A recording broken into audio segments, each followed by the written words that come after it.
It is often said that life offers no preparation for certain moments, and indeed this holds true for nothing. Neither age nor experience nor love can truly ready you for that singular instant. That singular instant when everything transforms, subtly, nearly without forewarning.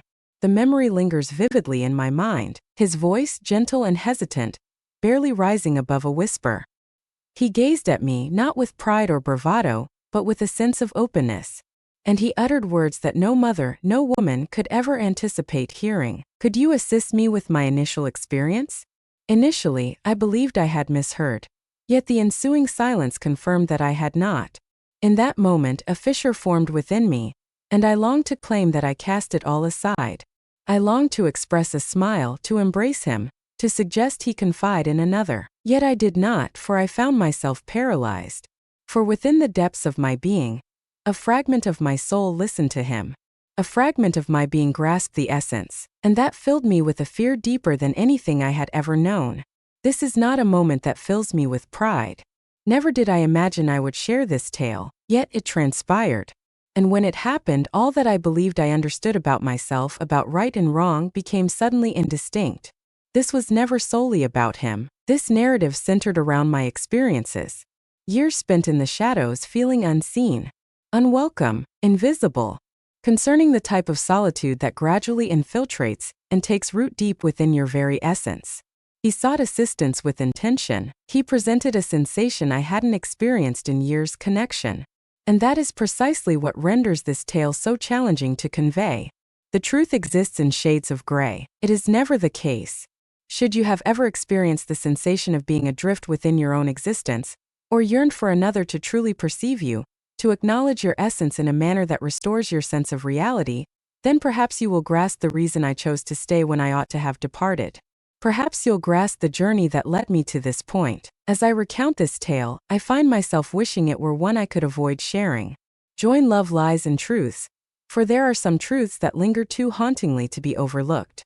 What unfolds next is beyond your imagination. It seems necessary to delve into the journey that led us to this point. It is essential for you to grasp my perspective. Comprehend our essence. I am 38 years old, joined in matrimony. In theory, all appears to be in order, perhaps even perfect. A lovely abode, 2 vehicles, a tranquil neighborhood where the sound of sprinklers prevails over any discord.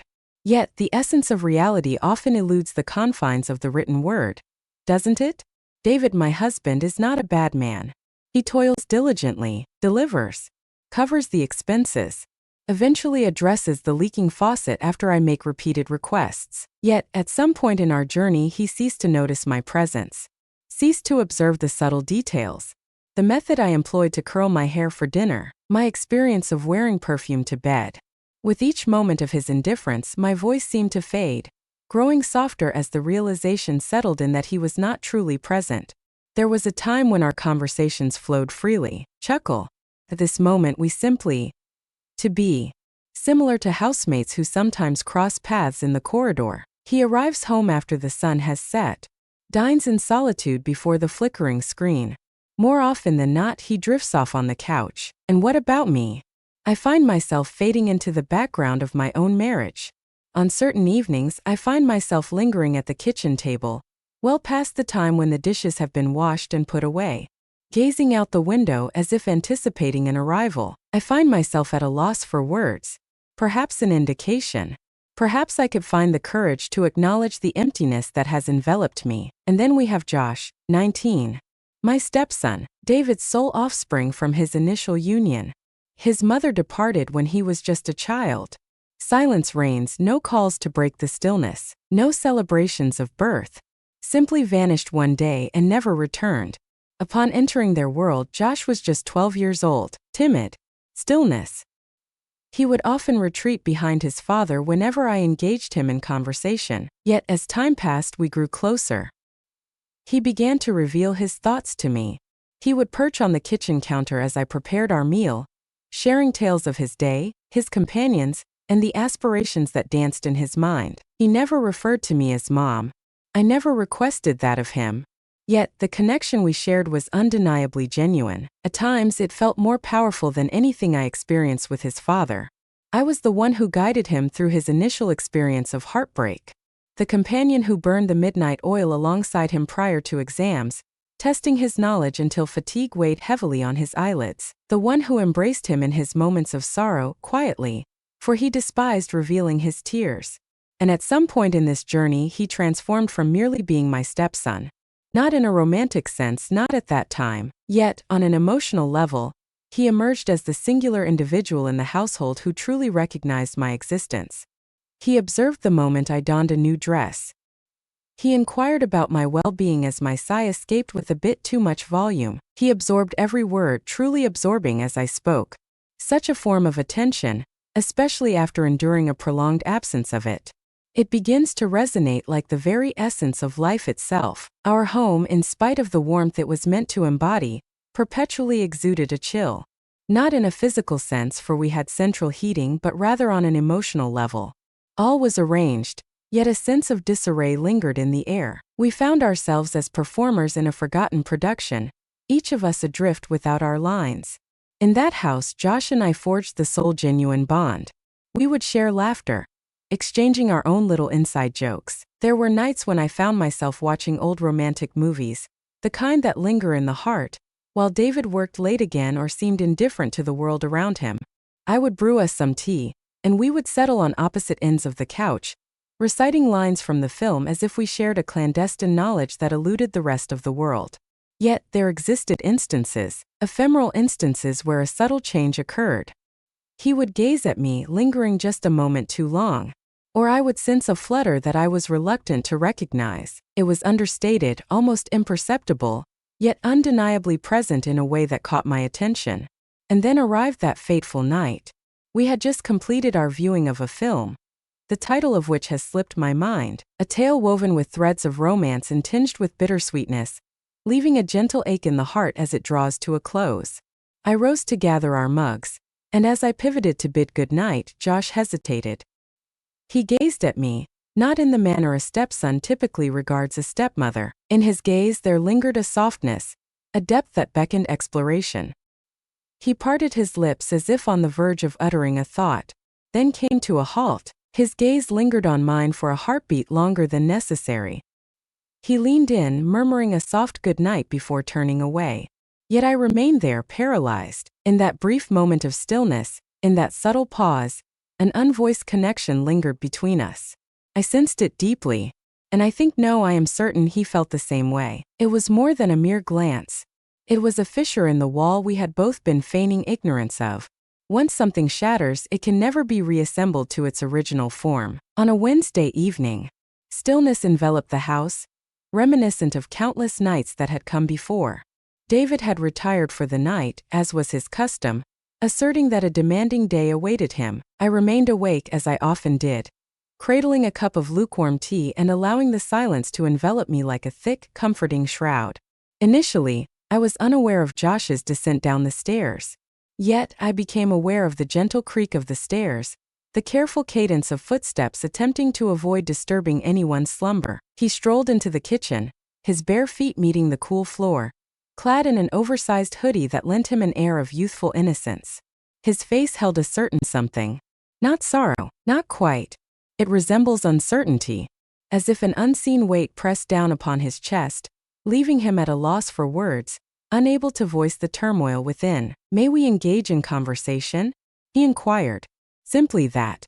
Uncomplicated language. Yet, there was an unmistakable quality in his tone that compelled me to set my mug aside. "Certainly," I replied, striving to maintain a steady tone. We gathered around the kitchen table, the very same one who had prepared his school lunches, assisted him with homework, and listened to tales of teachers, friends, and heartaches.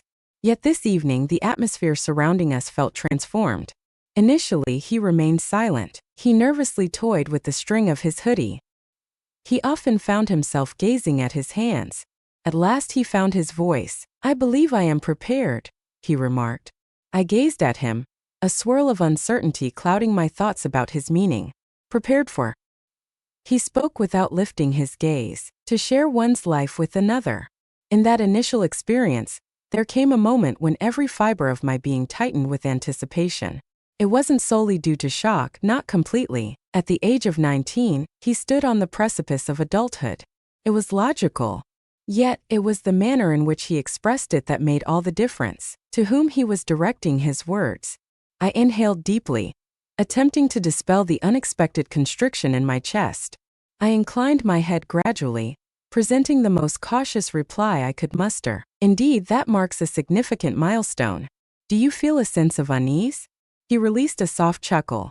It is not a joyful occasion. A gentle, muffled sound escapes, a subtle attempt to mask the fear that lurks beneath the surface. I wish to avoid any mistakes. I find myself at a loss, unsure of my direction. Fear grips me, of enduring the sting of laughter, or letting someone down. My heart tightened slightly at that moment, not due to his words but because I sensed the depth of its significance to him. The desire to experience a sense of worthiness, seeking, competent. I offered a soft smile, attempting to alleviate the strain in the air. It's a sentiment shared by all during their initial experience, I remarked. It is perfectly ordinary. There's no need to hurry. The one who is meant to be will surely comprehend. He cast his gaze upon me then, truly observed. That is precisely the point, he remarked. I reserve my trust for those who truly comprehend. Your trust in me is appreciated. Words eluded me. My lips parted, yet silence enveloped me. For his eyes were not merely seeking counsel, they were delving into my depths for something beyond the surface. You've always grasped my essence, he murmured, his voice softer now. More than anyone has ever done, your presence has been a constant in my life. Consistently provided a sense of security. I chuckled uneasily, attempting to dismiss it with a wave of my hand. Indeed, I have honed my skills in looking after you over time. Yet, my voice failed to resonate as intended. Even I was able to perceive it, how delicate it resonated, how ambiguous. A lengthy silence enveloped the room, not quite uncomfortable, yet undeniably weighty. It was as if we both sensed a change in the air, yet neither of us dared to articulate it. In a moment of instinct, I extended my hand. I rested my hand gently on his shoulder. A modest act. It was an act I had performed countless times prior. Yet this time I remained steadfast, refusing to withdraw. His skin radiated warmth. His gaze fell to the spot where my hand lay upon him, before rising once more to meet my own. A connection flickered between us. Silent words linger in the air. Unwelcome, yet it remains indisputable. I allowed my hand to rest for a moment longer than intended. Only a single heartbeat beyond what was deemed necessary. In that fleeting moment, that pulse, it was more than sufficient. Sufficient to allow the idea to take shape. Sufficient to sow the beginnings. I swiftly withdrew my hand, a slight cough escaping my lips as I cleared my throat. Well, I remarked, mustering a smile, you'll find your way. Your consideration is evident. Your concern is evident. That surpasses what many individuals possess in their favor. He remained silent, merely nodded, eyes still fixed on me. Yet, perhaps a moment of anticipation. At last he rose to his feet, whispered a gentle good night, ascended the stairs once more, and I remained there paralyzed. The stillness enveloping me was more pronounced than it had been throughout the night. In that fleeting exchange, the course of everything shifted. It transcended mere advice. It transcended the mere act of intimacy.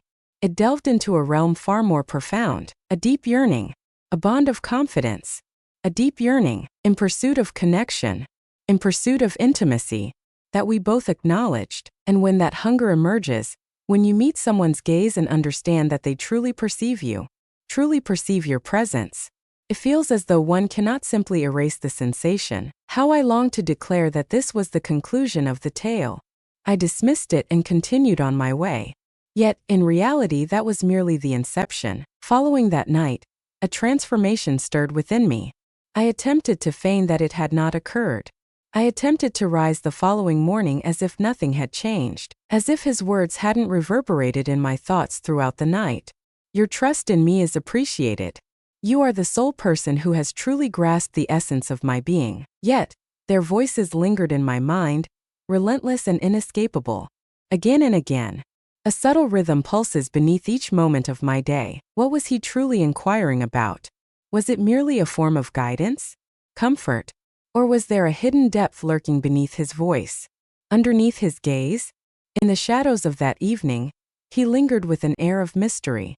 I reassured myself to avoid overanalyzing the situation. I found myself enveloped in a profound sense of solitude, that my own emotional yearning was conjuring illusions that did not exist. Yet, what was it that caused my chest to constrict with every echo of his footsteps ascending the stairs? What prompted me to pay closer attention to the melody of his laughter? Observing the way his gaze lingered on me when he believed I was oblivious to his scrutiny, I sought to numb my emotions entirely. Heaven knows it was never part of my intentions, yet it seems my body recalled what my heart had long since overlooked: the sensation of being truly noticed, to be desired, even if it exists solely in the realm of imagination. And that filled me with dread. I began to perceive memories in a new light, instances shared with David, my husband, that I once found justifiable. Now they returned more acute, more frigid. Some nights I would slip into bed, adorned in lingerie that had remained untouched for months. He remained utterly absorbed in his phone, not even glancing up. No kiss. Do not make contact. Only the hush of stillness, the flicker of a screen, and the embrace of slumber. On different evenings, I would extend my hand towards him, and he would turn aside, whispering a few words about feeling weary. Each rejection felt like a sharp sting to the soul. Petite yet unwavering, in unison they rendered me devoid of feeling. How does one maintain their sense of self in a relationship that gradually erodes their identity? I began to recall the last moment his hands met mine with purpose, not merely out of habit, more than mere habit. Yet, with that insatiable desire I once yearned for, the memory eludes me, lost in the passage of time. However, Josh regarded me as if I still held significance. I still possessed a certain softness. I still radiated. I persistently endeavored to sketch a boundary within the confines of my thoughts, to remind myself he is merely a boy. He requires direction. It is your duty to safeguard him. Do not confuse him. Yet soon enough a dissenting voice emerged, the soft murmur that resides in the shadows of your spirit when you yearn for something more. He has outgrown his childhood. He is 19 years old. A solitary figure. In a technical sense, you have observed his development. Your influence has molded his identity. Perhaps, this is solely about offering assistance. On the subject of intimacy, nothing else. I convinced myself it was a form of maternal warmth. Yet that sensation had faded away. Not entirely. It was then that the guilt began to seep into my thoughts. Gradually, silently, a shadow that trailed behind me as I moved through the house. I often found myself observing him from the threshold of the kitchen. The graceful arc of his back as he bent over the table, pen in hand, crafting words. He ruffled his hair in a moment of frustration. His smile was open and honest, as if the world had yet to confine him, and I would sense it, this tug. Beyond the tangible, negative, it transcended mere surface understanding. It was the longing to be essential, the pain of enduring invisibility for an extended period, only to be abruptly acknowledged. He restored my sense of femininity, more than merely a wife, or perhaps a stepmother, or the individual who maintained the household's rhythm, while her husband wandered increasingly into the distance. Yet, with each flutter in my chest, there came a piercing sting of shame that followed closely behind. What sort of woman gazes upon her stepson and experiences such feelings? What type of woman begins to blur the lines between comfort and desire?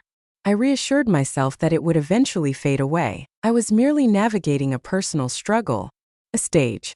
All I required was a bit of time, a measure of space. Yet the reality was, I had no desire for space.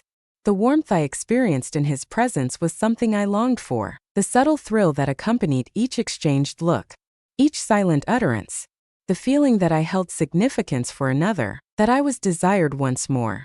And that rendered everything infinitely more perilous. Because I was not merely battling the emotions I harbored for him, I was grappling with emotions that had long been dormant within me. And the harder I attempted to suppress it, the more it fought its way to the surface. Following that evening in the kitchen, the facade of normalcy began to crumble, revealing the undeniable shifts that had taken place. Initially, it was understated. Small details. We began to share more moments together once more. Gathering in the living room for movies became our cherished ritual, reminiscent of days gone by. Yet now it seemed transformed. Electrified, he would draw a bit nearer. At times, our knees would gently graze against one another, and neither of us would budge from our place. His arm lay casually on the back of the couch, and even though it remained distant, its presence was palpable to me. The air between us seemed to hum with energy, and I allowed it to unfold. I reassured myself that it posed no threat. I was merely conjuring illusions in my mind, yet the reality was I yearned for it to continue. Those nights seemed to emerge from a dreamscape I longed to remain within. Gentle laughter, lower the illumination. The rare, hushed closeness that emerges when two souls connect, oblivious to the world around them. On a quiet evening, he reached across to seize the remote control. His hand grazed my thigh. He stood still, caught in a moment of disbelief. I did as well. In that moment of quietude within the fleeting hush, an unspoken connection surged between us, resonating more profoundly than any utterance could convey. He retracted his hand with haste, expressed regret, yet I merely smiled, declared it was acceptable. I ought not to have, yet I did. It felt as though we were twirling in the glow of a flame that beckoned us, despite the danger it posed. Yet, neither of us retreated. The nature of our conversations evolved as well. He began to probe with more profound inquiries on the subject of love, on the subject of relationships, contemplating the essence of companionship, not merely embody, but truly connect with another soul. And I, with divine assistance, responded. For the first time in a while, it was refreshing to be desired for the depths of my intellect once more. In light of my experience, for my own sake. Then arrived the instant that will forever be etched in my memory. As we lounged in the living room, the soft illumination of the screen cast a warm glow upon our faces. The film had concluded, yet neither of us stirred. We simply lingered in the quietude. And then in a whisper so soft I nearly overlooked it, he asked, "Would you reveal to me what women truly desire?" My heart came to a sudden halt. I slowly turned my head, pondering whether I had misinterpreted the situation. Yet his visage, it possessed a gentle softness, truthful, exposed. He lacked the audacity, he was not being vulgar. He inquired about something from me. It transcends mere physicality or intimacy, yet it is about connection, comprehension, faith. I remained silent. I was unable to. I found myself seated, my gaze fixed upon him. Within me, a cacophony of conflicting emotions rises. A fervent battle of no and yes intertwining in a tumultuous dance. My throat constricted. The thundering rhythm of my pulse echoed in my ears. All that occupied my mind was the thought of what I did next. A memory that continues to haunt my nights. Time seemed to stretch endlessly as we remained in that stillness. What about the minutes? What are the hours? Time hung in the air, as if the universe beyond had vanished. In a hushed tone, I finally confessed, "This cannot come to pass." Yet my voice lacked the resonance it needed. Even I found it hard to believe. A few nights later I found myself saying yes. Neither through words nor with a grand proclamation.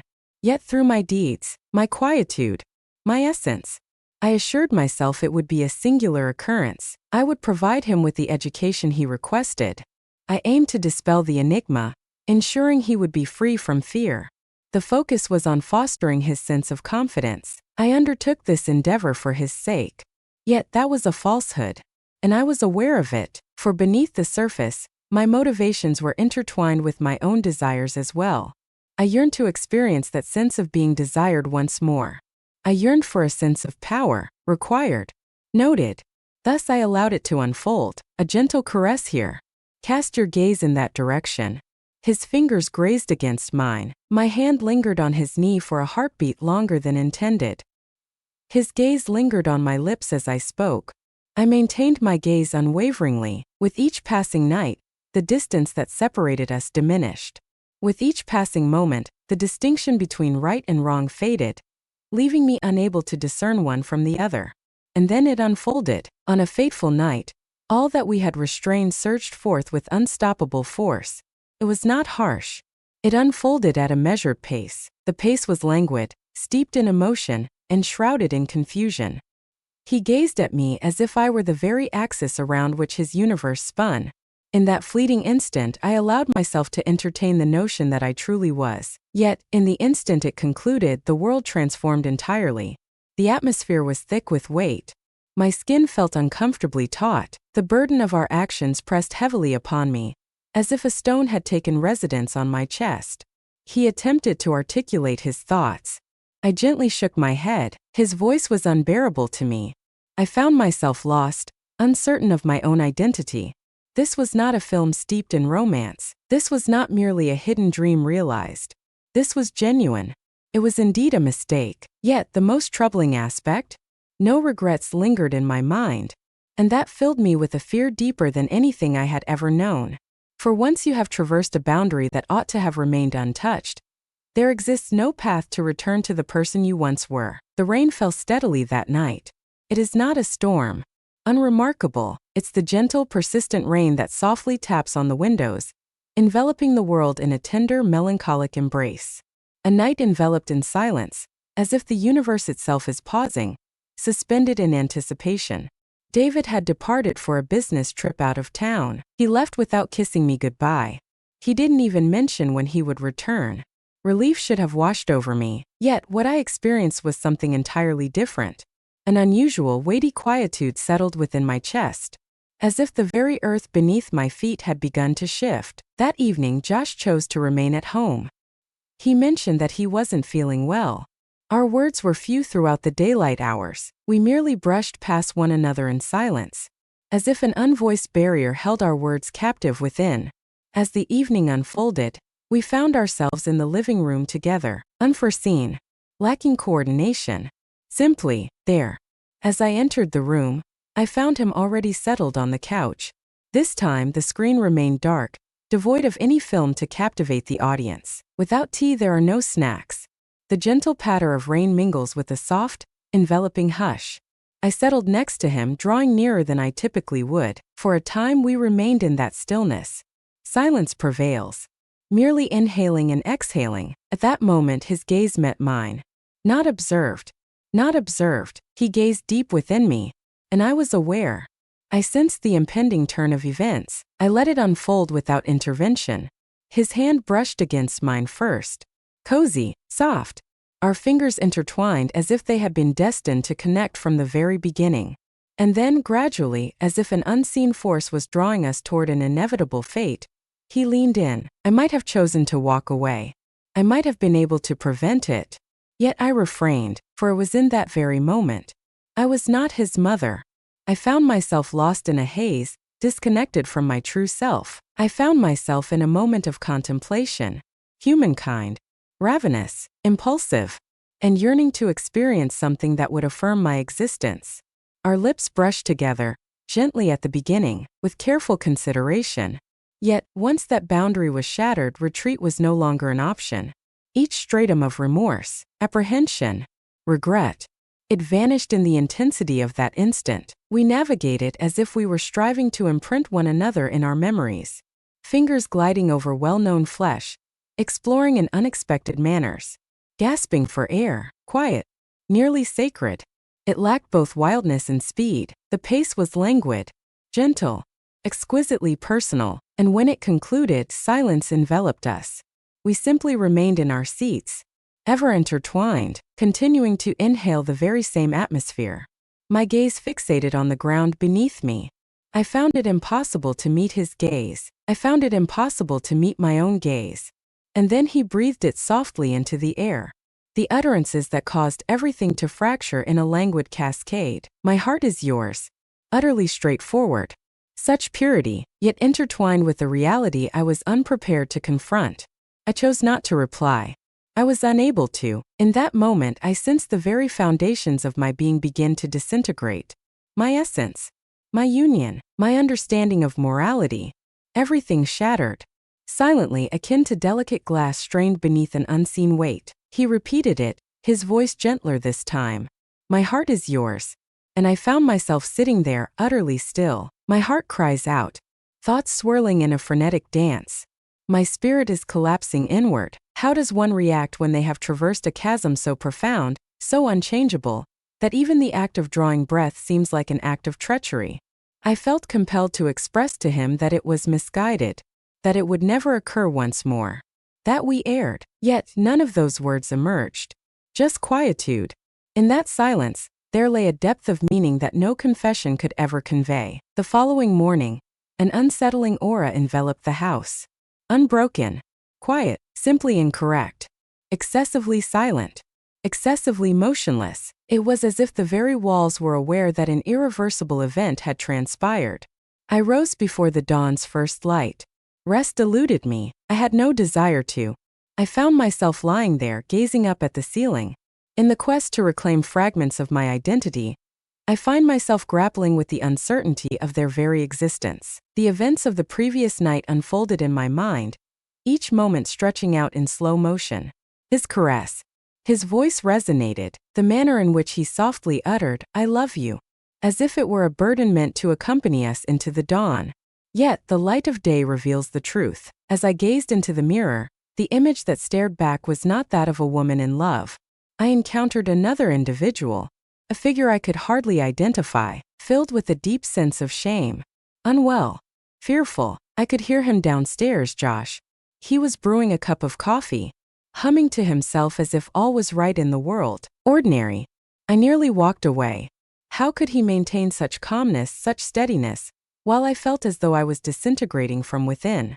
I lingered in my room more than I typically would. I lingered in silence, biding my time until the sound of his footsteps faded into the distance. With each cautious step down the stairs, the weight of my anticipation grew, pressing down on me like a heavy shroud. A cup of coffee awaited me on the counter, a silent gesture of thoughtfulness left behind. Just as he always did. It ought to have been a delightful experience. Contemplative.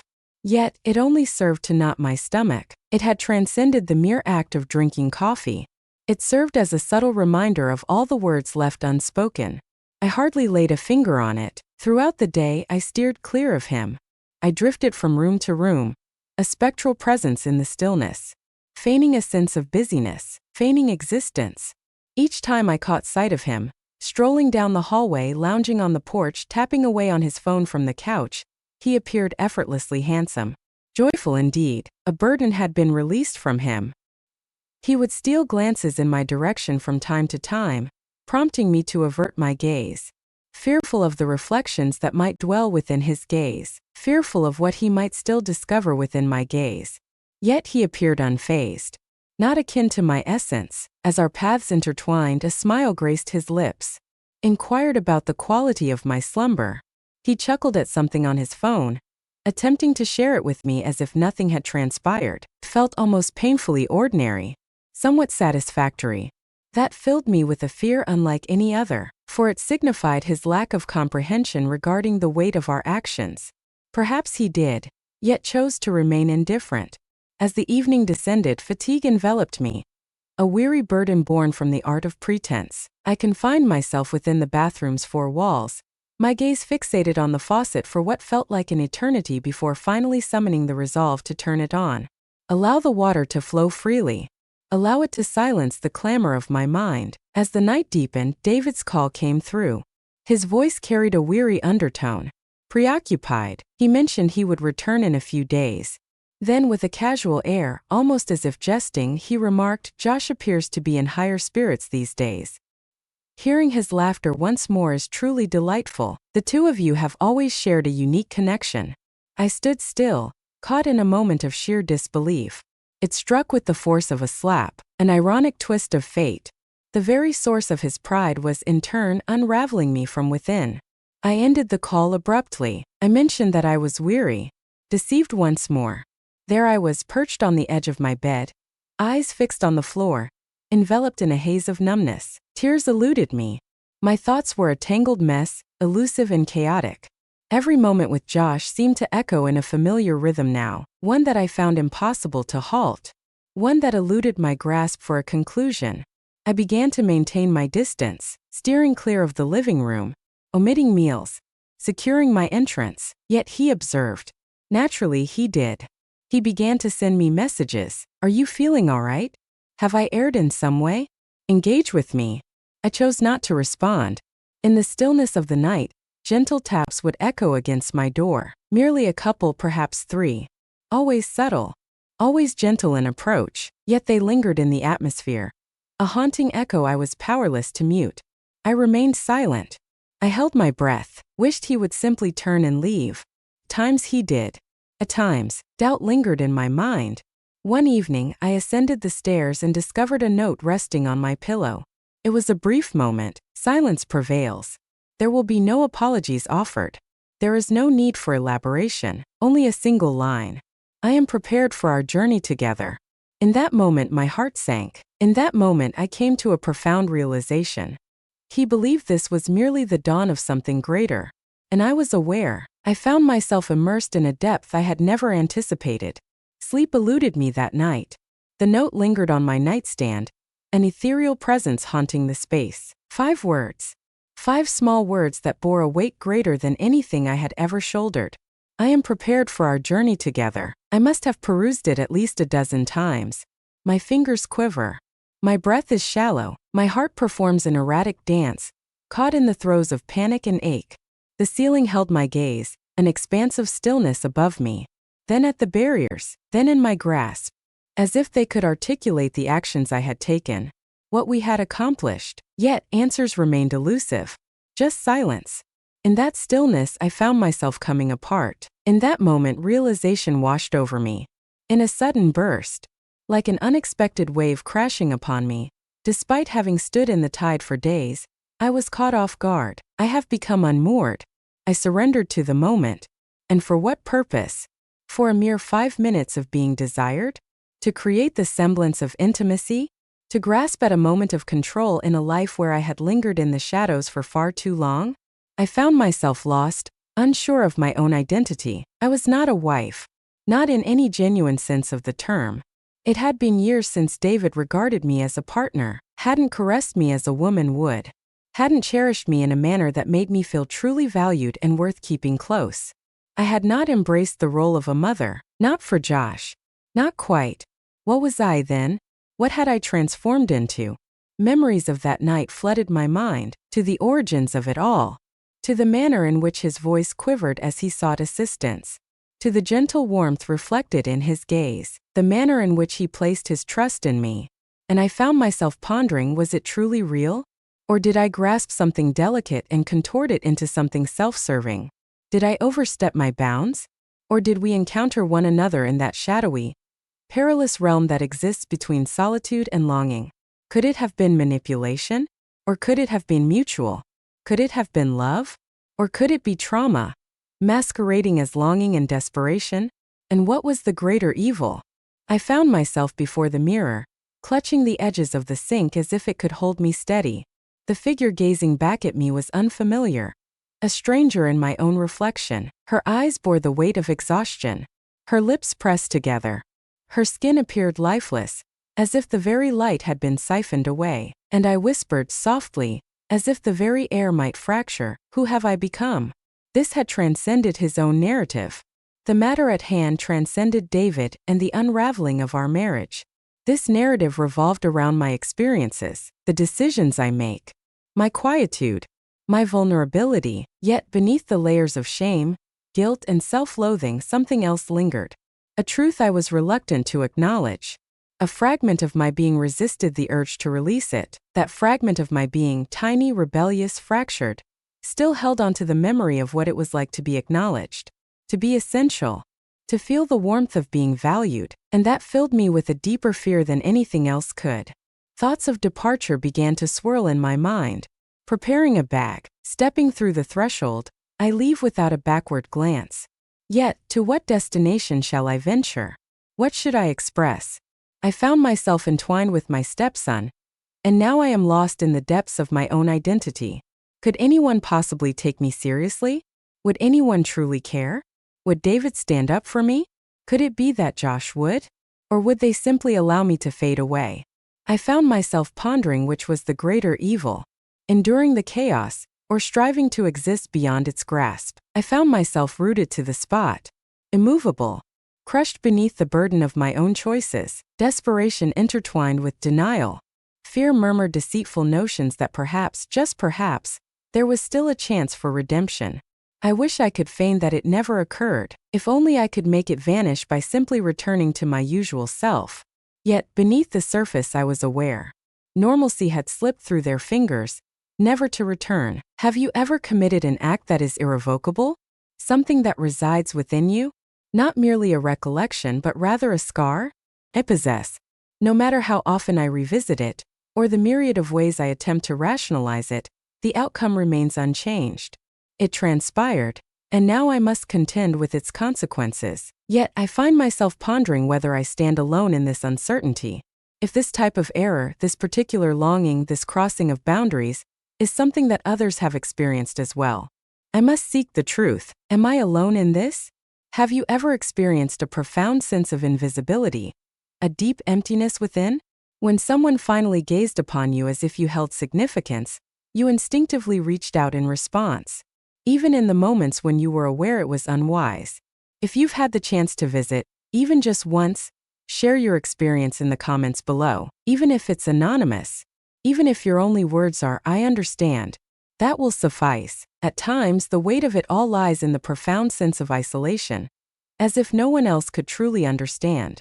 And if this tale resonated with you, if it caused you to stop, to ponder, to experience an emotion you hadn't anticipated, kindly consider liking this video. Be sure to subscribe to Love Lies and Truths. More tales are on the horizon. Raw, greater transparency. More authentic than I ever imagined I would have the bravery to express. What comes next is something you definitely won't want to overlook. Occasionally, those who come to us for direction. Our love is not a necessity for them. Our boundaries are essential to them. Our clarity is essential to them. The essence of our power. The space that separates us. At times, when we overlook this truth, when we opt to provide what we believe they desire rather than what they genuinely require, we inflict harm not only upon them. We inflict wounds upon ourselves that remain forever unhealed. We have crossed a threshold. Once it has been crossed, there is no turning back. It is merely the silence we bear for eternity. Occasionally, he crosses my mind, in the expanse of the yard, with headphones securely in place. He chuckled at something on his phone. He appears more buoyant now. Unbound. At times, I find myself pondering whether he ever reflects on that night these days, if he has concealed it as I have, or if it molded him in a manner he will never disclose. Perhaps he has found a way to move forward. Perhaps I never truly departed from him. Yet, I find myself by the window, observing him as he laughs, and I sense the chasm that separates us, a barrier I constructed with my own hands. A solitary tear glides down my cheek, and I allowed it to descend, for it is the sole truth that remains within my grasp.